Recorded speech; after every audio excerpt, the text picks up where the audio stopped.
Hi friends, ఈరోజు నేను మగ్గం అవసరం లేకుండా బ్లౌజ్ డిజైన్ చెప్తున్నాను.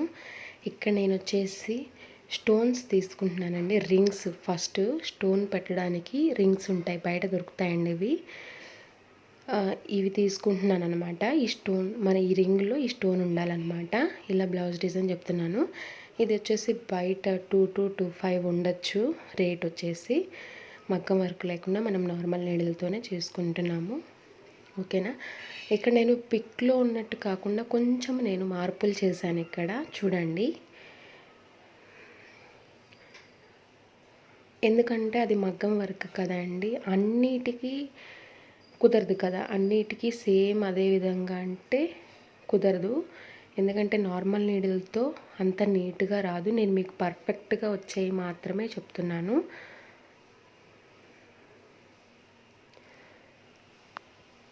ఓకేనా. ఇప్పుడు నేను ఇక్కడ రింగ్స్ అనేవి ఇలా చుట్టూ పెట్టుకొని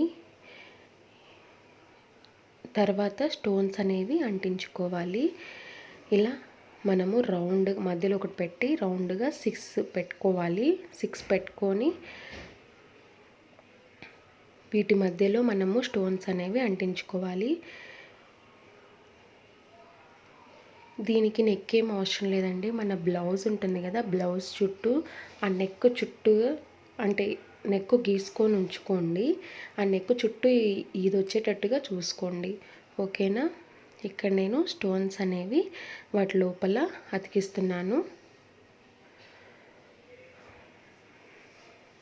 సింపుల్గా అయిపోతుందండి, కానీ లుక్ కూడా సూపర్గా ఉంటుంది. ఇలా మనము ఈ స్టోన్స్ లాగా మనము చుట్టూరు అంటించుకోవాలి. ఇప్పుడు ఇది మధ్యలో ఉంది కదా, దీని చుట్టూ ఒక 5 ఇలానే సేమ్ రౌండ్గా అంటించుకోండి. చూపిస్తున్న విధంగా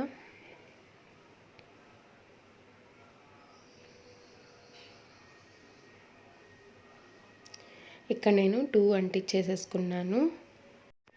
చూస్తున్నారు కదా, ఇలా మొత్తము సేమ్ అదే విధంగా అంటించుకోవాలన్నమాట. ఇక్కడ నేను మొత్తము అంటించేసేసుకున్నాను. ఇదేంటంటే అండి, గ్లూ ఆరిపోయిన తర్వాతనే లుక్ ఉంటుందన్నమాట. ఓకేనా. ఇక్కడ నేను బీడ్స్ కూడా ఏంటంటే ఇప్పుడు లీవ్స్ షేప్లో బీడ్స్ అనేవి మనకి రావాలి. ఇలా కొంచెం తీగల్లాగా రావాలి అని అంటే గనక ఒకటే టిప్పు. ఇప్పుడు మీరు బీడ్స్ ఏ షేప్లో అయితే ఉండాలి అని అనుకుంటున్నారో బీడ్స్ తీసుకునేటప్పుడు అదే షేప్లో ఫస్ట్ పెట్టి చూడండి. దానికి ఎన్ని బీడ్స్ పడతాయో ఫస్ట్ మీరు ఏ షేప్ కావాలనుకుంటున్నారో అదే షేప్లో పెట్టి చూడండి. సరిపోయేన్ని షేప్లో బీడ్స్ ఎక్కించుకొని చూడండి. చూపిస్తున్న విధంగా సేమ్ నాకు ఈ షేప్ కావాలి, సో నేను ఎన్ని బీడ్స్ పడతాయో ఆ షేప్లో పెట్టుకొని చూస్తున్నాను అనమాట. ఇప్పుడు బీడ్స్ అనేవి కొంతమందికి నార్మల్ నీళ్ళు వంపులు అనేవి తిరగవు కదా, వంపులు తిరగకపోవడానికి ఇదేనండి కారణము.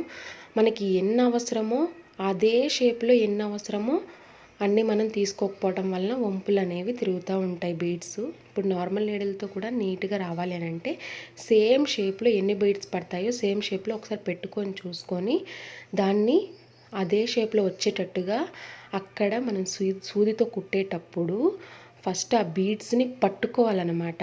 అదే షేప్లో వచ్చేటట్టుగా మనం బీడ్స్ని పట్టుకొని రెండు బీడ్స్కి మధ్యలో కుట్టు అనేది వేసుకోవాలి. ఇదే టిప్ పాటించండి, మీకు కంపల్సరీగా మీకు అదే షేప్లో వస్తుంది. అప్పుడు మీకు వంపులు అనేవి తిరుగుతాయి, బీడ్స్ కూడా స్టిఫ్గా ఉంటాయి. 2 బీడ్స్ మధ్యలో ఒక కుట్టు అనేది వేసుకోండి. ఏ షేప్లో రావాలో ఫస్ట్ మీరు అక్కడ చెయ్యి అనేది ఆ బీడ్స్ మీద చెయ్యి అనేది పెట్టి ఉంటే కనుక కదలకుండా ఉంటుంది. ఓకేనా. సేమ్ ఇదే విధంగా మనము బీడ్స్ అనేవి 2 బీడ్స్కి మధ్యలో ఒక కుట్టు అనేది వేసుకోవడం వలన మనకి స్టిఫ్గా ఉంటుంది, ఊడిపోకుండా ఉంటుంది.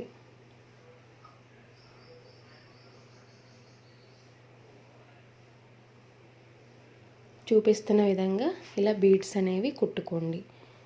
ఓకేనా. చూస్తున్నారు కదా, నాది అక్కడ ఒక వరుస అయిపోయింది. ఇప్పుడు ఇంకొక వరుస నేను బీడ్స్ అనేవి తీసేసుకున్నాను. ఈ షేప్లో బీడ్స్ అనేవి తీసుకొని మళ్ళీ ఇక్కడ 2 బీడ్స్కి మధ్యలో నేను ఒక కుట్టు అనేది వేసుకుంటున్నాను. ఓకేనా. ఇలా మీరు బ్లౌజ్ మొత్తం నెక్ చుట్టూరా నెక్కి ఏమి వేయకపోయినా మీ ఇష్టం బీడ్స్ కుట్టుకుంటే నెక్కి బీడ్స్ కుట్టుకొని ఇలా బ్లౌజ్ నెక్ చుట్టూ ఇలా వేసుకున్నారంటే సూపర్గా లుక్ ఉంటుంది. ఓకేనా? ఇలా బీడ్స్కి మధ్యలో ఇది మాత్రం వదలొద్దండి. బీడ్స్కి 2 బీడ్స్కి మధ్యలో ఒక కుట్టు కుట్టడం వలన స్టిఫ్గా ఉంటుంది.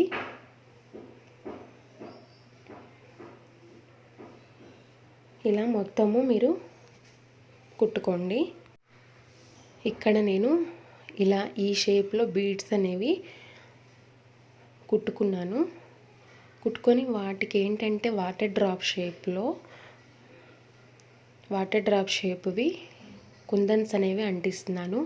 మీరు ఈ కుందన్స్ అంటించాక ఏంటంటే ఇప్పుడు కుందన్స్ అనేవి సింపుల్గా ఉంటాయి కాబట్టి మనకి లుక్ లేదు అని అనుకున్నా కూడా వీటి చుట్టూ మీరు జర్దోసి కుట్టుకున్నారనుకోండి సూపర్ లుక్ ఉంటుంది. నిజంగా గ్రాండ్ లుక్ వస్తుంది. ఏం లేదు, చాలా వీడియోస్లో చూపించాను కదా జర్దోసి, ఇంతకుముందు వీడియోస్లో జర్దోసి కుట్టుకోవడం. సేమ్ అదేవిధంగా ఎంత జర్దోసి అవసరమో వీటికి అంత తీసుకొని కుట్టుకోవడమే. Thank you for watching. ఈ వీడియో నచ్చినట్టయితే లైక్ చేయండి, షేర్ చేయండి, సబ్స్క్రైబ్ చేసుకోండి. పక్కనే ఉన్న బెల్ ఐకాన్ క్లిక్ చేయండి.